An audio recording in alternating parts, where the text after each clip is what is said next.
Let's make some noise. Come on.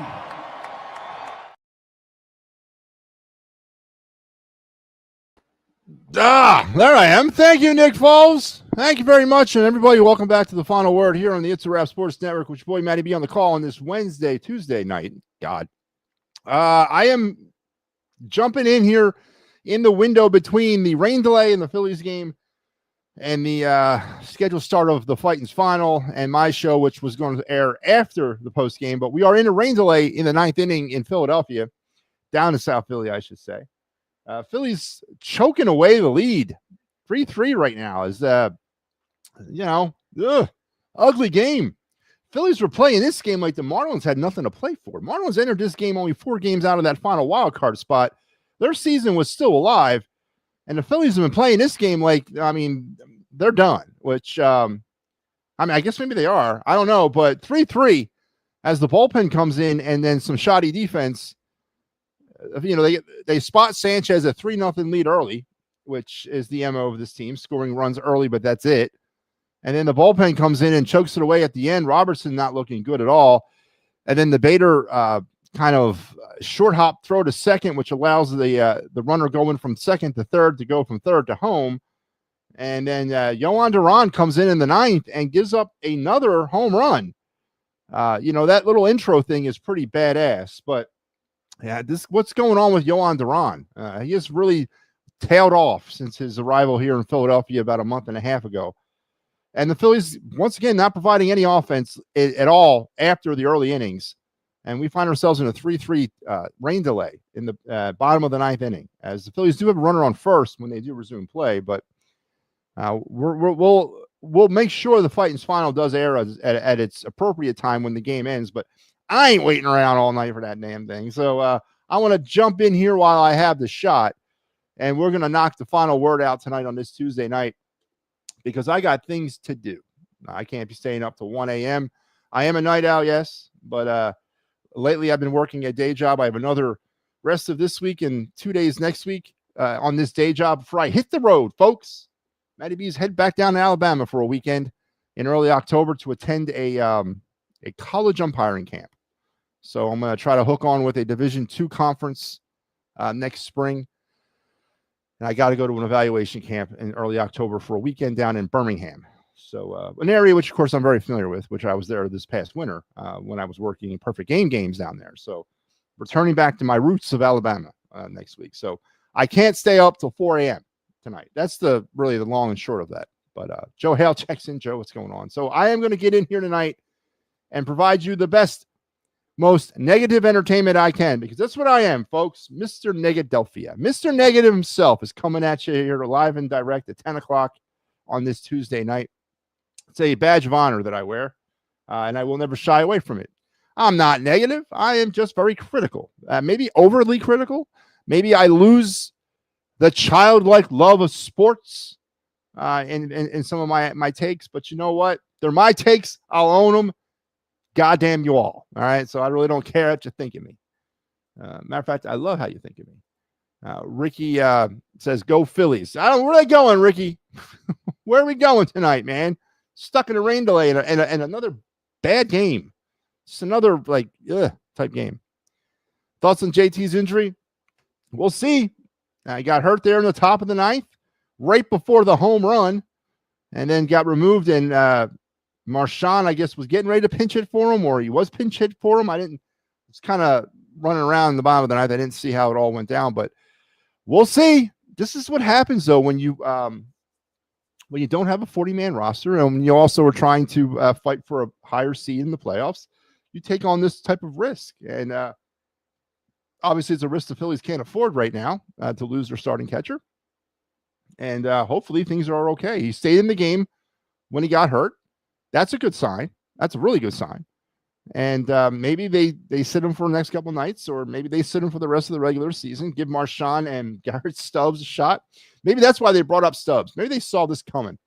Maybe that's the reason why we were carrying 3 catchers on our roster for the last 3 weeks. But we'll get, obviously, all eyes will be on JT Realmuto and what he's in that injury. So Marchand, yeah, I know he was either getting ready to pinch hit or he had pinch hit. So But we'll keep an eye on JT. Obviously, it's an injury the Phillies cannot afford. So we'll keep an eye on that. We'll keep an eye on a few other things. But tonight we're going to get into some Phillies. We'll get into some Major League Baseball news because a big breaking bombshell was released by MLB today as the ABS, the automatic balls and strike system, has been officially adopted by Major League Baseball, and it will make its debut in 2026. And we'll talk a little bit about that. I think it's a good thing. I think it's an awesome thing. I like the way it was used down in AAA and all minor league levels. And I think it can only do nothing but make the game better. We'll go over the ABS system and what it means and how it affects baseball. It really doesn't affect it as much as everybody thinks it does, but we'll go over that. The Flyers were in action tonight up there in Montreal against the Canadiens, and couple of takeaways that we'll get into. I don't really going to get too wrapped around the axle on a preseason hockey game, but Sam Ersson looked terrible in his one period of work tonight. Gave up a really, really weak goal. Both the goals were weak, but the second one was really weak. As it came from the dot, and it was just sort of like a flip shot up to the net, and it just went right through him. So he didn't look well. Flyer offense, for what it is, it's doing what you got to do. But the Flyers lose tonight 4-2. We'll get into some preseason hockey. Of course, the conversation about the Eagles rolls on about what are we going to see on Sunday against the Buccaneers. What offense, who's running the offense, and what will it look like? And that's going to be a big question all week long as we get ready for Eagles football on Sunday. And news around the NFL, Chauncey Gardner-Johnson was released today by the Houston Texans. Does that mean a reunion is forthcoming? I don't know if he comes here after kind of being shown the door twice. I think there's some bad blood, at least now. I mean, they cut him last year too, so I don't know if he's going to come back here.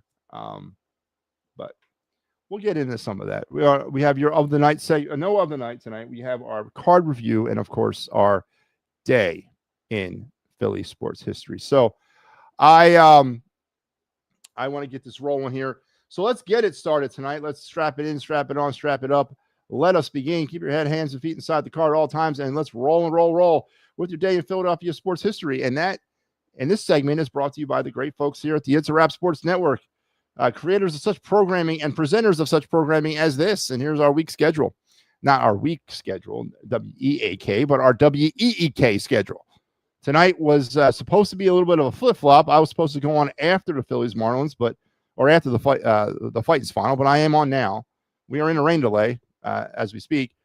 And then at some point tonight, I would imagine we're doing the Fightins final. I got to wait and see. We'll see how the game kind of wraps up.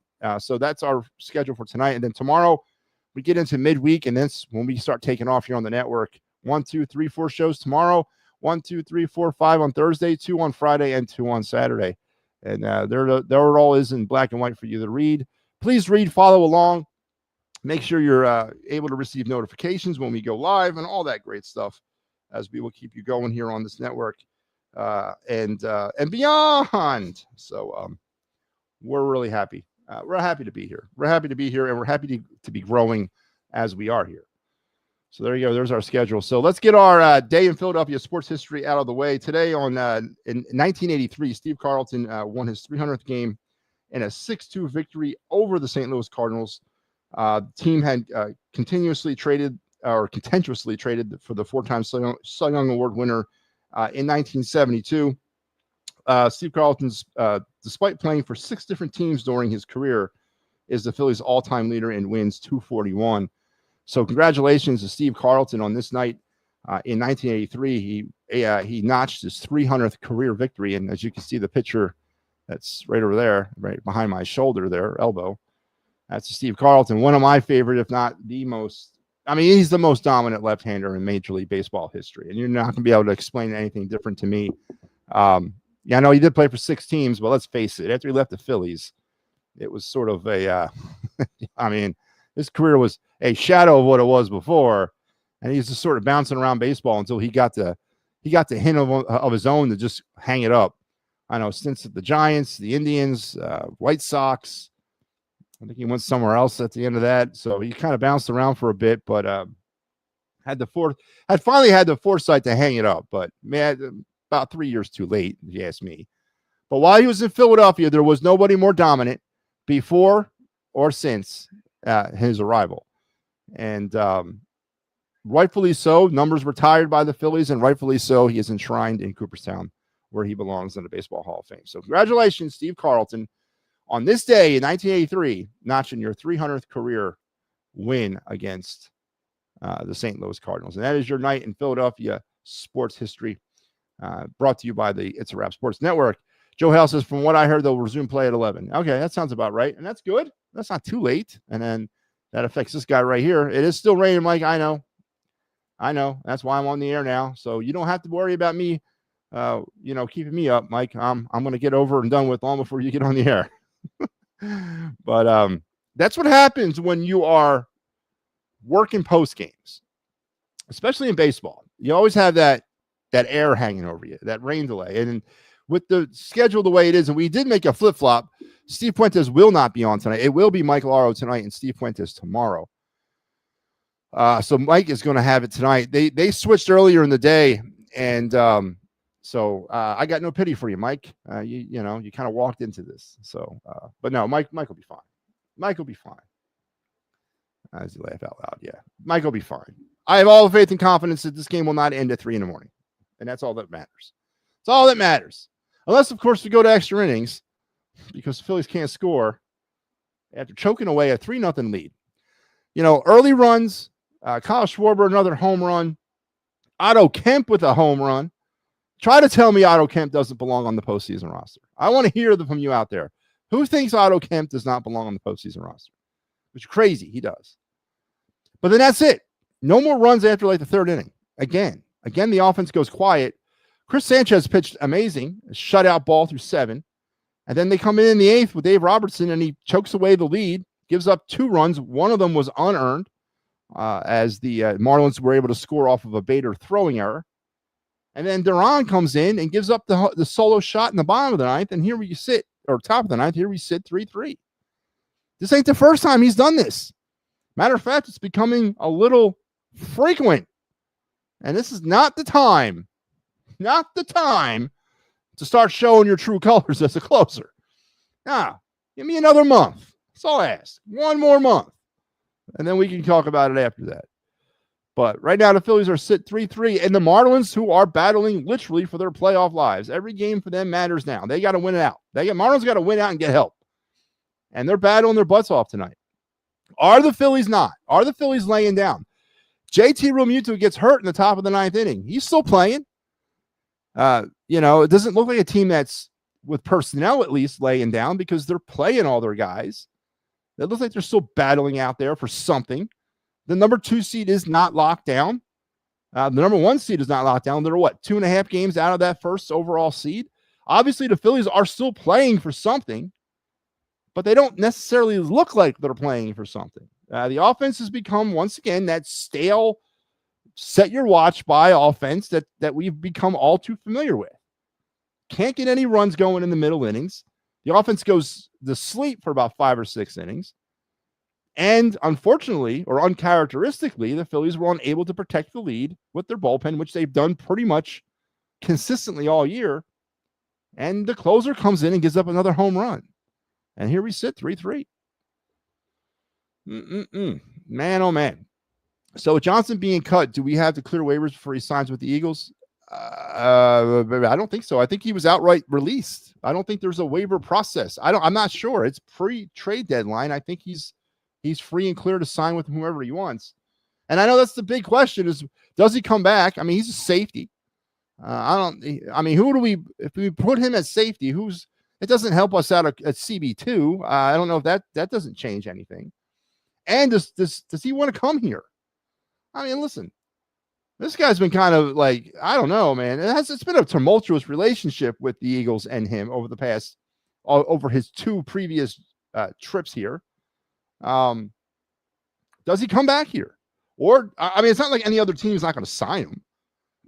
And again, I don't know the waiver situation pre-trade deadline. I don't know if that even is sort of in effect right now. I think if he's given his outright release, and he's free to sign with whomever he wants. But does he want to come here? And if we do sign him, and he does decide to come back, and the Eagles want him, what does that do for our CB2 situation? I mean, you're not going to move him over there. Do you put him in the slot and put Dijon out wide? I mean, does that change that? He's another viable body. He's somebody who knows how to win. He's proven, so he could not make the secondary worse.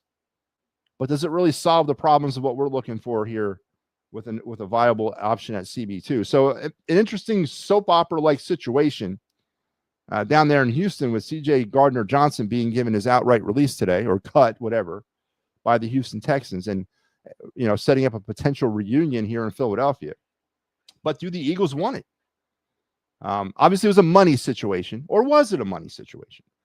He comes in here and he backs it up. He plays, but he's also one of those loose cannons out there. Wasn't he thrown out of the game last year?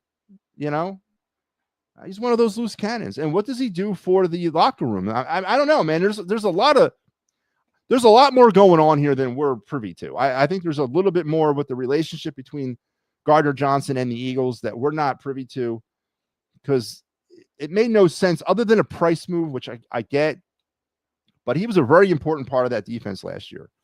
And right now the defense is not the issue, but yes, the secondary could be, and secondary still is the issue. But do the Eagles want a reunion with him? And I don't know if it's as simple as him signing here. I think does he want to come here? Did the Eagles want to give him a chance? Well, we got to wait and see. He's got to clear waivers first because he has. Okay, so he does have to go through waivers. So where are the Eagles on the waiver thing? Aren't they still like down towards the bottom because of the defending champs? ESPN said that since the Eagles traded him, he has to clear waivers before he signs with the Eagles. So there you go. So he's got to clear waivers. So he might not even make it to the Eagles. Probably not. He probably will not make it to the Eagles in that case, because someone's going to pick him up. He's definitely a good player. And what's going on in Houston, man? What are they, 0-3? When we did our the AFC South is a terrible division. A terrible division. Every year it's somebody different. I mean, last year it was Houston. This year it's probably going to be Indianapolis. What a drecky division, man. And what's going on down there in Houston? CJ Stroud and company, D'Amico Ryans. I mean, that's a good team down there. And they can't get out of their own damn way. 0-3 to start the season. D'Amico Ryans is also being talked about on the hot seat already, taking over the spot that Shane Steichen was supposedly going to be on, but he's got his team in the opposite direction. So are the Houston Texans beginning to clean house? Are they starting to make decisions? And why not trade Gardner-Johnson in that case? Why give him his outright release? What's going on, man? Somebody tell me. But that's what's going on around the NFL. And, of course, the Eagles are, I guess, now in their day off. Tomorrow they'll get back to work and preparing for the Tampa Bay Buccaneers and an opportunity to avenge some of the voodoo down in Tampa. What am I talking about? A 103 degree temperature at game time projected on Sunday. Eagles are going down one day early in order to sort of get acclimated. I don't know what one day is going to do to try to get acclimated to that kind of heat and humidity. Don't you got to be like living in that stuff for like a year in order to get acclimated to that? I was stationed in Louisiana for 2 years as a young soldier, like in my 20s. And man, I remember my first summer down there. Whew, ain't no joke down there with that humidity. But I don't know.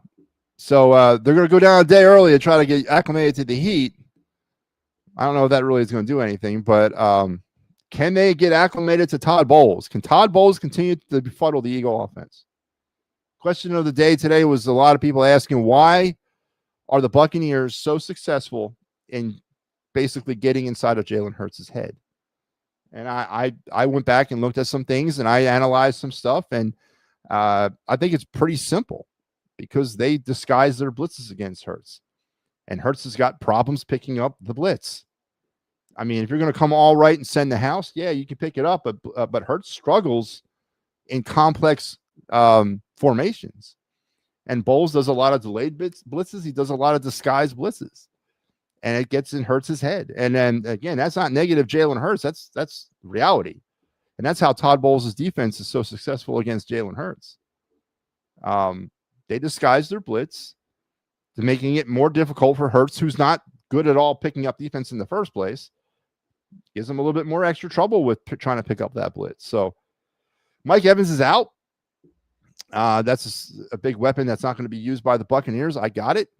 But can Jalen Hurts and the rest of the Eagles get above what Todd Bowles is going to try to throw at them defensively? Interesting game this week. Very interesting game. We're at the quarter mark of the season. No more of the excuse of the September preseason game nonsense. Now you got to start playing football for real, I guess, in this day and age of the NFL, which is ridiculous. You throw away games of the first four, which I'll never understand. But the Eagles survived. I mean, the worst they can go is 3-1. And they definitely made it out of that first part of the season. So Eagles and Buccaneers on Sunday, and tomorrow we'll definitely start amping up the conversation a little bit about certain positions and certain matchups that we're going to be looking at. How does the Eagle offense respond? The question still remains is who took over play calling duties in the second half of the game on Sunday? And are we starting to see the beginning of drama llama inside that Eagle locker room? Is that starting to resurface now? A la 2023, because boy, we're breaking out all the verbiage from 2023 over the last 3 weeks. A win is a win is a win. It doesn't matter how you get there as long as you win. All that nonsense that you heard in 2023 as people were trying to make themselves feel good about a very wonky 11-1 football team. Then it all went to hell, and you scapegoated the offensive coordinator for it. And we're seeing sort of the same thing starting to kind of begin to show here. And of course, Kevin Abdul is getting scapegoated again. But I always maintain this. I don't think anybody goes into any football game, quality control wise, head coaches wise, all that coordinator wise, to like run certain game plans or certain schemes or certain plays or certain formations because they know they're going to fail. I don't know many people out there that do that, or many people that do that and last long at their job. The plays are going through they got to go through some sort of safety net. Someone's got to also be seeing what the plays are and what they're going to run for the game. There's got to be a communication. I always said I would love to listen to the inner communications of the sidelines, the conversations back and forth. I'd love to just spend a game listening to that stuff and what they're saying to each other, coaches wise, up and down the sideline, upstairs, downstairs, all that. I would love to hear that. But to sit there and say Kevin Abdul was calling plays purposely that are going to fail, that's Homer stuff. That's Homer talk, right? That's Homer's trying to justify their terrible performance by their offense. There's a reason why certain plays have been called. There's a reason for it, and it's far greater than Kevin Abdul wanting to call them. It's Nick Sirianni's got to be on board. There's got to be a bunch of people on board with these calls being made. And what is the reason? And I've always maintained is because the Eagles don't trust their quarterback to do, and an old Army term was weapons free, meaning you go into a situation and just shoot to kill. There's no restrictions. Just when you see a threat, kill it. The Eagles don't go weapons free a lot with Jalen Hurts because I don't think they trust him to make the right decisions, and I don't think they trust him, and they don't want to put him in certain situations where they don't think he can succeed. Now, has it gotten overly conservative, and has it gotten maybe a little bit too bland, and maybe they're treating Jalen Hurts with a little bit too much of kid gloves potentially? But you're not gonna you're never gonna sell me on Kevin Abdul is like on the sidelines, like one of them old timey villains with the handlebar mustache, going, "Let me run a draw play here with 3rd and 2." That's not working. That doesn't work for me. It's not the WWF. He's not the evil coordinator. All right. There's a checks and balance system happening.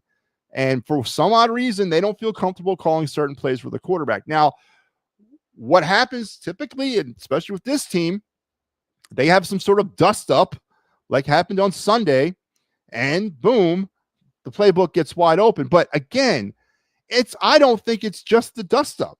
The Eagles were down by like 20 points.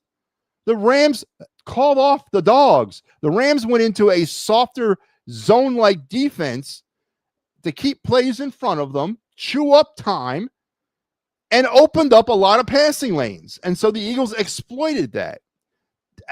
That's NFL. That's football 101. I'm not, again, it's not anti-Eagles talk here. That's just what happens. Every team does that. And then the Eagles, they took advantage of it. And they did it in a great way. Now, the Rams offense, they went to sleep, or the Eagles defense really shut them down. But to say that all of a sudden Jalen Hurts has been reborn because of an amazing second half passing performance and the playbook opened up. Yes. But why did the playbook open up? Because they were given lanes that they didn't have in the first half because of the deficit that the Eagles were down. So I think we all got to just tamp that down too and understand that the Eagles took what the Rams gave them defensively, which was a lot of passing lanes. What does Sunday look like? And that's, of course, going to be the question that on everyone's mind as we get closer and closer and closer. He has to be traded, didn't like his role, and then he got released. Tampa is wrecked by injuries. 3 of their starting 5-0 line are out. No Godwin or Evans this week. I think Godwin's the game time. I think he might make it back. Phillies are back on. So there you go. Phillies are back on. And so the game is back on. Mike, if you happen to have to go while I'm still on the air, just go. Don't wait for me. But Phillies are back on, bottom of the ninth. And Phillies got to run on first. So let's go Phils. Let's see if they can get this thing done. Let's talk some baseball, I guess, while we're talking about it. The ABS system, automatic balls and strikes, have been approved by the League Competition Committee. It will debut in 2026 in regular season. It will not be part of the World Baseball Classic in 2026. I did my research on that. They will not use it, but it will be part of Major League Baseball regular season, and I would imagine spring training in 2026. What does that mean? What exactly is ABS? Well, that's going to work is every team will have 2 challenges, 2 times where they can challenge a ball or strike call. And if they're successful in the challenge, they retain that challenge. If they are not successful, they lose the challenge. They can't get it back, but they can keep the last one. As long as you're right, you don't lose a challenge. The minute you're wrong, you lose a challenge. And then you're down to 1. And then if you get the next one wrong, you're down to 0. The pitcher, catcher, and batter are the only 3 people that can ask for an appeal. And it has to happen immediately after the pitch. Now, what's the definition of immediately? I don't know. I do not know what the definition of immediately means, but it's got to happen immediately after the pitch. Managers, they are not allowed to challenge it. They are not. It's pitchers, catchers, and batters. As far as I know. Let me go check that. That's what they were doing in minor leagues. Because it's got to be immediate. It's got to be immediate. Yep, it's pitcher, catcher, and batter. That is it. That is it. There is no like 10-second rule to where they can look inside the dugout and the manager can do this thing and all that. No, it's got to be immediate, and it can only be done by the pitcher, catcher, and batter. Now, of course, every pitcher, catcher, and batter, or every pitcher and catcher is talking to the manager through the earpiece. So I'm sure they're getting some pushing from the dugout and what have you. But no, directly a manager cannot challenge a ball or strike. It has to come from the pitcher, catcher, or batter, and it has to happen immediate. Which, of course, now we're going to run into that definition. That's going to probably come into play at some point in 2026, where somebody challenges it and it's denied because it wasn't immediate. So we'll have to wait and see how that washes itself out. But of course, the ABS is the automatic balls and strikes. Now, what does this do for the stupid stat track box that you watch on your TV? I hope ultimately, as we go through 2026 and some of these pitches are challenged, that stat box thing, that little graphic, that little friggin' whatever you guys see, is completely defrauded throughout the season when they show pitches that are on the edge of that box, but then you look at it on ABS and it cut the edge. I hope that box is completely shut down. I hope ABS tears that box apart and we stopped seeing that damn thing. It's been nothing but a pain in the ass for baseball ever since they started doing that. Ever since these networks began running that graphic. But we're going to definitely see how right that thing is starting next year, as Major League Baseball will run ABS. And again, I'm pro for it. I think it's a great idea. I think it all comes down, every umpire, every official, every ref, everybody involved in officiating sports ultimately has the same idea. They want to get the call right, and this is a tool to help do that. And I'm 100% on board with it. I don't think it's going to hurt the game. I think it will slow the game down a little bit, but maybe it gets people off the umpires' backs a little bit, and we'll have to wait and see how it all works itself out. But ABS is coming to Major League Baseball in a park near you in 2026 at the Major League level. And again, every team will get 2 challenges per game, and the only people who can challenge a call are the batter, pitcher, or catcher. That is it, and it has to be immediate after the pitch. So good. Hey, good for Major League Baseball. They got it right. So really enjoying that. I'm really for that. Honestly, I really am. But so the Phillies are back in action right now. You got 2 outs, runner on first, bottom of the 9th. Bryson Stott at bat. Not looking good. Looks like we're going extras. We're going extras. And with that being said, let's take a look, because I know there's been some games going on, and I don't know if these games are over with, but let's take a look around Major League Baseball right now, because going into the final week of the season, that last wild card spot in the National League is still hanging up for balance. And currently in Major League Baseball right now, the Mets are winning 9-7 in the bottom of the 9th. The Cardinals are winning 3-2 in the bottom of the 3rd in San Francisco. The Reds have already lost today, so the Mets stand an opportunity to go back into that number 6 spot by about a full game over the Reds. So the Reds have lost, and the Marlins are tied with the Phillies. Diamondbacks, where are they at? Diamondbacks are in the bottom of the 4th, and are down 1-0. So right now, heading into the final week, we talked about this yesterday. Everybody that's still alive in the National League is vying for that final spot.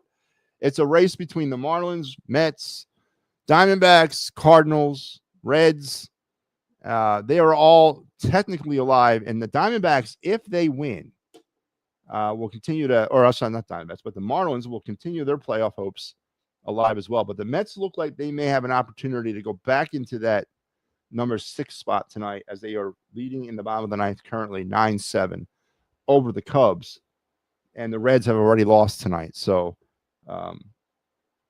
it's not looking good for the Reds tonight, as they might be falling back out by a game. So a fast and furious run down the stretch for the Philadelphia, for a lot of teams in the National League, as I love the fact that there's 1 playoff spot still open. I love it, man. Absolutely love it.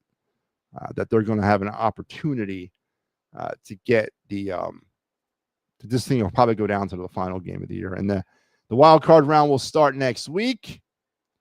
And then the Phillies will, probably be playing the week after that, as Bryson Stott flies out to center field. So we're headed to extra innings in South Philadelphia. It is 3-3. Phillies failed to capitalize on the leadoff single by Rafael Marchand for the rain delay. So it's amazing. Yohan Duran, what's going on, man? What is going on with that guy? It's not what you want to start seeing at this point. And then you got the JT injury.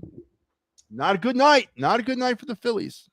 But all right, let's head over now. Let's pay some bills around the league. Don't forget, around the network. We are again, I put the schedule up earlier. Let's put it back up. This is our schedule for the rest of the week. You got me right now. You'll get the Fighting's Final at the end of the game, whenever that might be. Tomorrow night, you got the props, locks, and parlay. Pittsburgh Sports Desk, you got more Fighting's Final, and you got me coming out on Wednesday night. Thursday, it's a big night. Thursday and Sundays are a big day on the network. The Birds Blast returns, as me and Kyle will look back on that Rams game and also look ahead at the Bucks. The Gridiron Weekly Report as well, the Attacking Third. More Fighting's Final, and one more time me for the final day this week on Thursday. Friday, you got Phillies Twins in the Titans final and the wraparound, and Saturday, Phillies Twins and the Penn State versus Oregon and the whiteout game at Happy Valley and the Happy Valley Huddle. So that's your schedule for the rest of the week here on the network. And more things are coming. We're making some changes here. We're going to move a show, I think, to another night. And we're going to add another show, at least, in November. So I mentioned this last night. Nothing's getting cut. We're just going to move some stuff around. And we're going to put somebody back in. That's right, Coach. It's time. I'm making a call to the bullpen. And somebody's coming in to assume a position as a host. That's been off the air for a while on a regular basis. But he's coming in starting in November. I was able to coax him off the bench. And we worked it out, and he'll be coming in November. I'm not going to tell you who it is. You probably can figure it out, but I'm not going to tell you who it is. I'm not going to tell you the show, and I'm not going to tell you the day or date or time. I will tell you it will be in November, about mid-November is when we're going to launch this. We're actually going to facelift the network as we're coming up on 1 year as a network on October 7th. So we're going to provide a little bit of a 2.0 facelift to the It's a Wrap Sports Network, update some graphics, some show intros, stuff like that. And we're going to shuffle around one show, and we're going to add another show. So around just in time for the holidays, you guys will be able to sink your teeth into the new It's a Wrap Sports Network sometime in mid-November as we look ahead at 2026 with a lot of anticipation for the network. So I cannot wait to get it going. And again, I'm not gonna reveal who it is or what show it is, but it's an existing show on the network that's going to be given over to somebody that hasn't been doing it for a while, but wants back in. And of course, he has an open invitation to come back in whenever he wants from me. So we're going to do that, and we're going to add a new show as well. So be on the lookout for all that happening in mid-November here on the It's a Wrap Sports Network. Cannot wait. I'm going to go to two-a-days. We're going to start doing the final word twice a day. We'll do it in the morning. I'm going to take over I'm going to do the morning show, final word. It's going to be the first word in the morning, and then we'll do the final word at night. I don't get that kind of time. I don't get that kind of time and dedication to do a morning show and a night show. Top of the 10th. Yeah, we're headed to the top of the 10th. Tomorrow, can we open the phone lines? Yeah, we could open them tonight, Joe. It's your job to remind me to open them up, man. I would have opened them. But, yeah, we'll do it tomorrow. All right, so kind of a slow night, man. I mean, there's nothing really to kind of sink my teeth in. We talked about it all. We talked about the Flyers. We talked about, Phillies. I can't really get into the game. It's not over yet. Bugs Bunny, you are. No. I'm not doing all that, man. I would not. That's too much, man. Too much of me. 5 nights a week is plenty. It's plenty of me. As Kirkering is now in a jam in the 10th. Kirkering walks the first batter. You got first and second, nobody out in the 10th. Wow, what happens if the Phillies lose this game? But no, I'm not going to be Bugs Bunny. Absolutely not. And we are going to it's all about passing on the baton. Hopefully one day, if we get to that point, and, it is my ultimate hope that we do get to this point, that I'm off the air completely. And I'm just behind the scenes, counting the money, taking all the glory, being the program manager or the station manager, just doing that stuff, and I'm not even doing, maybe I jump on and guest host here and there, but hopefully if things work out the way I want them to, I'm not doing a show at all. Ultimately, that's what I would want. Mets won. Yep. So it's official. The Mets have moved back into the final spot of the wild card. They are now the 6th seed, as the Reds lost earlier and the Mets have won. So the Mets are now 1 game ahead of the Reds for that final spot in the National League. I'm telling you, the Mets are going to do it, man. They're going to hold off. They're going to hold it off, and they're going to be the final wild card team. You heard it here. And every Phillies fan in this world is going to be quaking in their boots with the prospect of having to go to Citi Field for the NLCS. That's what's going to happen. That's what's going to happen. I'm telling you. I can see it already. Now, it's going to make for an outstanding television. I mean, what more could you ask for? Think about this. Let's sink our teeth into this for a second. The National League Championship Series, Phillies and Mets. I mean, oh, I would love it. Absolutely love it. Division rivals, geographic rivals. We've never played the Mets in the NLCS before. We have an opportunity to go back to the World Series, and the Mets stand in our way. We would be pulling in about 700 people a night on the Fighting's Final during that series. That'll be must-watch TV during the games and after the games. And Major League Baseball would probably love that.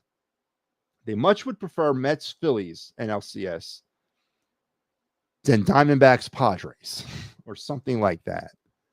So here's to a potential Mets-Phillies NLCS. Must-watch TV. I would love it. Absolutely love it. But we got some work to do to get there, and so the Mets. But it's on the table. But all right, let's get into our final segment of the night here, our card review.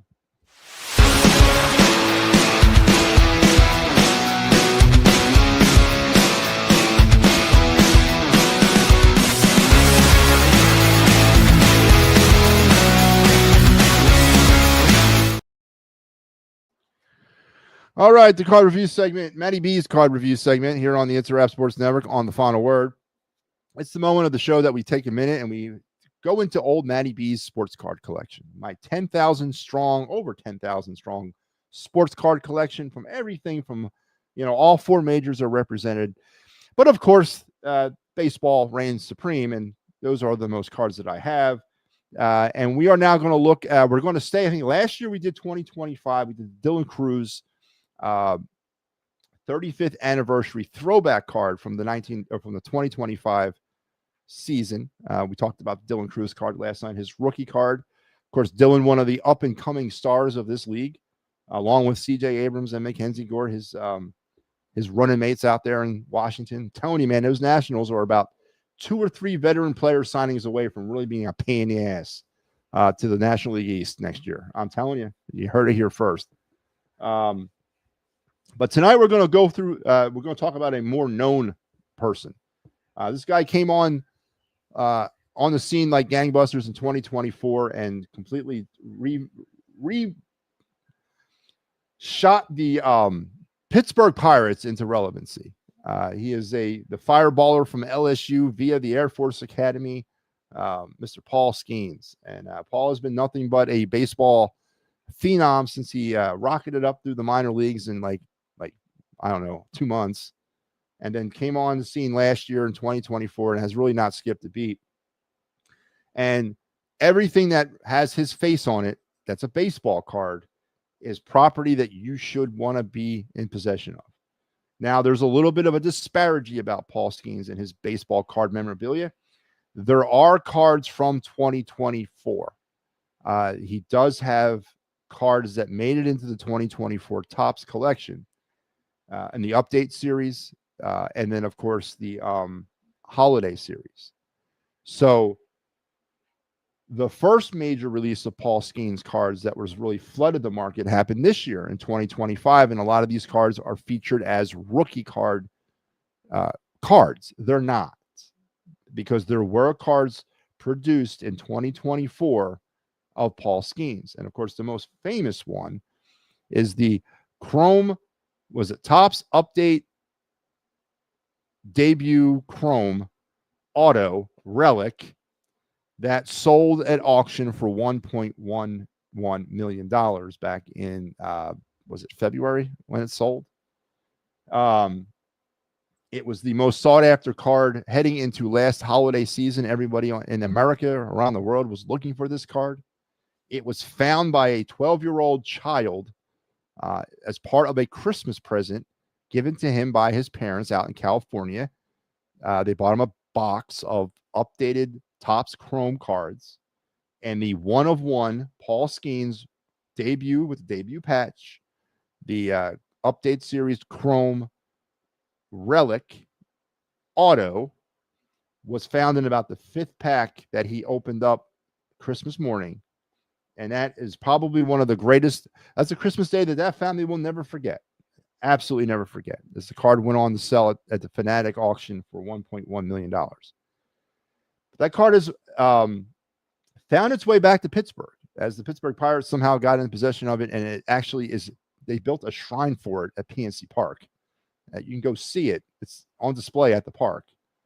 The Pirates, remember, were offering a bounty on that card before it was found. They were offering 30 years of season tickets, a bunch of Paul Skeens swag,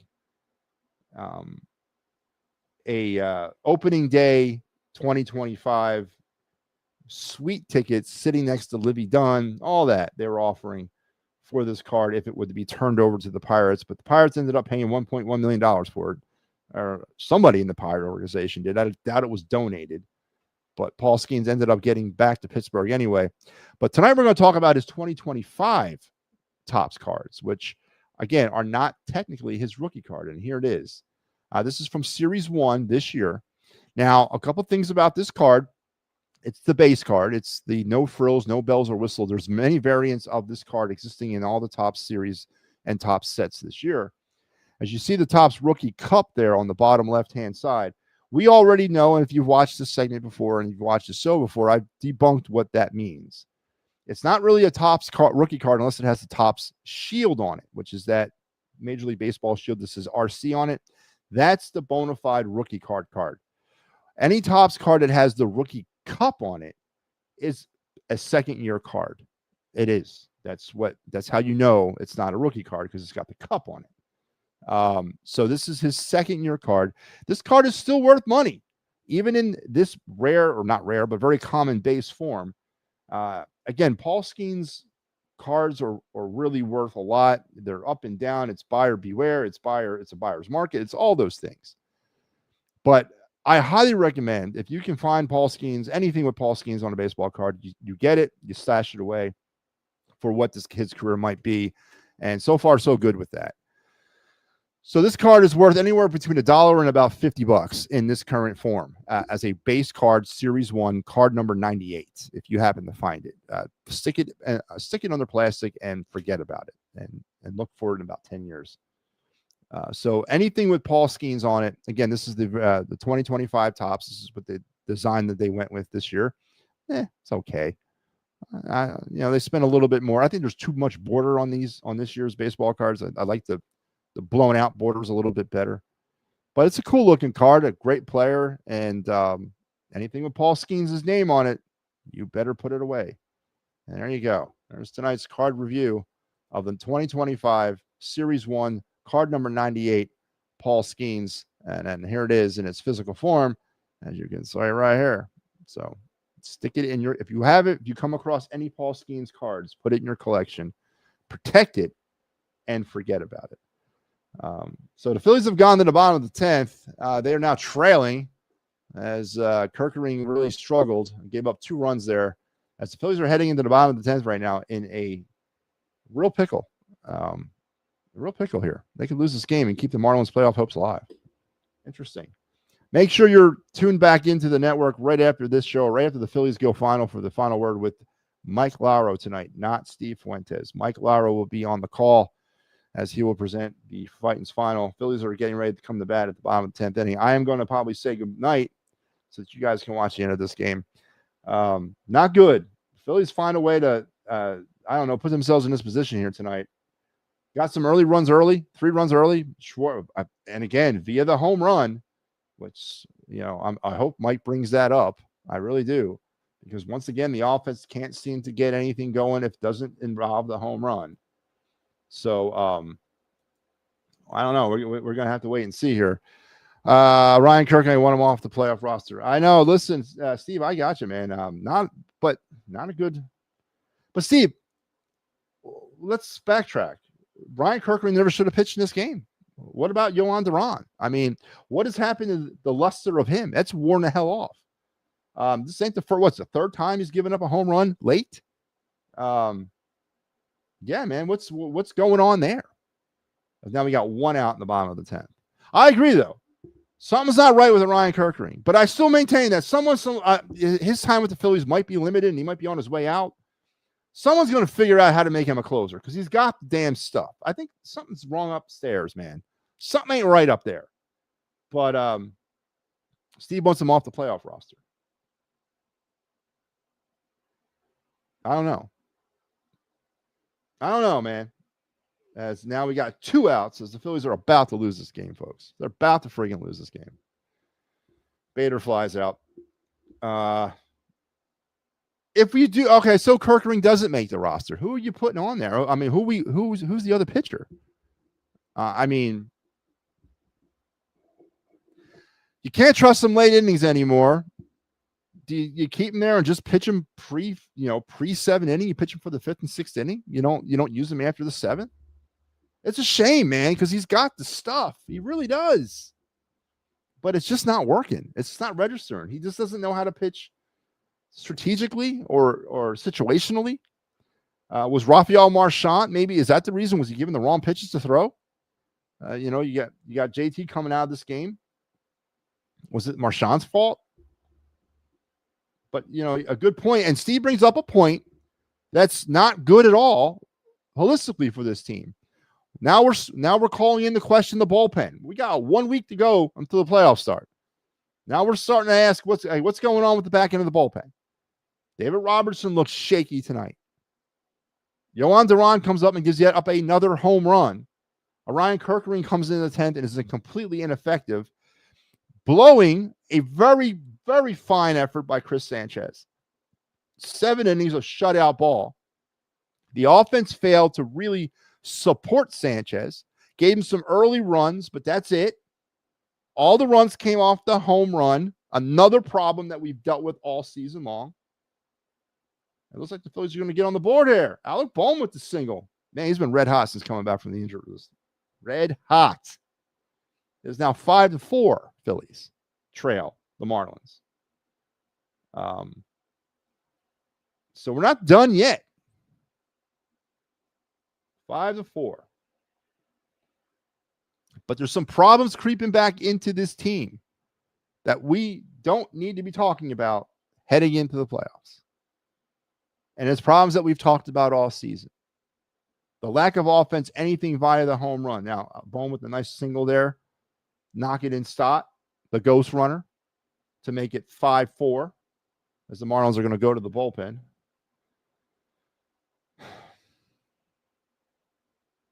But where are you guys at, man?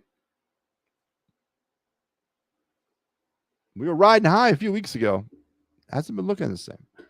But all right, listen, I'm going to get off here. You guys can make sure you're back here for the Fightins final.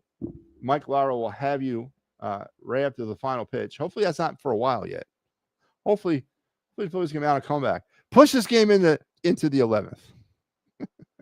Come on, Mike, you can do it. That's what you live for.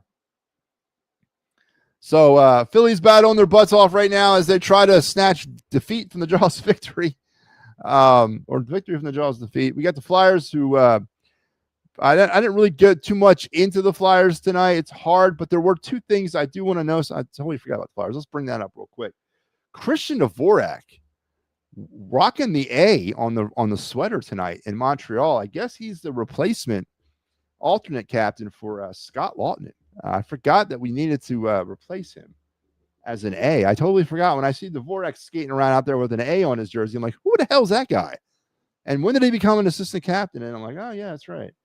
We have to replace Lawton. So Christian Dvorak given a leadership role on the team, which is an interesting move for a 4th-line centerman with, some veteran experience. I got that. Sam Ersson looked terrible tonight. Terrible. And in one period of play that he got. Flyers offense looked much the same as it did, ending the season. Defense struggled at times. Cam York continues his defensive struggles. Gave up a couple odd man rushes. Alexei Kolbasov came on in the second period, and he played decently. Gave up 1 goal or 2 goals. Well, 1, and they scored an empty netter. The 1 goal he gave up was an MO goal from him as well when he goes into the butterfly way too soon, and he leaves open that entire top half of the net as they went top shelf on him. And the Flyers fall 4-2 tonight to the Canadiens in the preseason. So So they're off and running. And the Clear the Ice program will return on October 9th as the Flyers will open their season on the road against the two-time defending Stanley Cup champion Florida Panthers. As the Flyers will have the honor of going down to St. Pete and watching the Panthers hoist up yet another banner and then have to play them. And then they go to Carolina after that. And then they come home and they play the Panthers to open up the home schedule. NHL not doing the Flyers any damn credit heading into this season. Ooh, that's a rough start, man. That is a rough 3 games to start your season with. 2 games with the defending Stanley Cup, 2-time defending Stanley Cup champions, and a game in the middle sandwiched with a perennial Stanley Cup team in the Carolina Hurricanes. So an interesting way for the Flyers to open up their season this year, but we're about 2 weeks away from that. And I cannot believe it's here. And then, yes, Clear the Ice will be back for season 4 as well, starting on October 9th. I will have you on the call, Flyers Panthers. So anyway, let me go. Let me say goodnight. 0-6 to start. Yeah, it could be. It could be pretty bad. It's a rough start to the season, Mike. And I just went through 3 of those games. I think they got the Wild, Kraken. I think they got like a little. They played a lot of Western Conference teams there. After that, they played the Stars there as well. Yeah, it's going to be a rough way to start the season. Flyers could find themselves out of the playoffs by Halloween. I'm telling you, man, it could be bad. It could be real bad. But we'll see. Sometimes a little adversity is good, especially for a young team like the Flyers that's trying to find their way. And with the start of the season, though, returns the of the night segment talking about Flyers prospects. And then we're right around the corner from starting to break down the 2026 NHL draft, which we'll start doing here probably in January. And then right after that, we'll start breaking down the 2026 MLB draft and spotlighting Phillies players for 2026. So it's a big old circle. And we'll jump on for the ride. But I am going to say goodnight, everybody. It's been a pleasure. Phillies are battling. Make sure you're tuned into the It's a Wrap Sports Network immediately following the Phillies game for the Fighting's final and everything else going on the network. You guys have a good rest of your night. I'll see you back here tomorrow night after the Phillies game. Maybe we're talking better. Maybe we talk about a Phillies win. So you guys have a good rest of your night, and we'll talk tomorrow.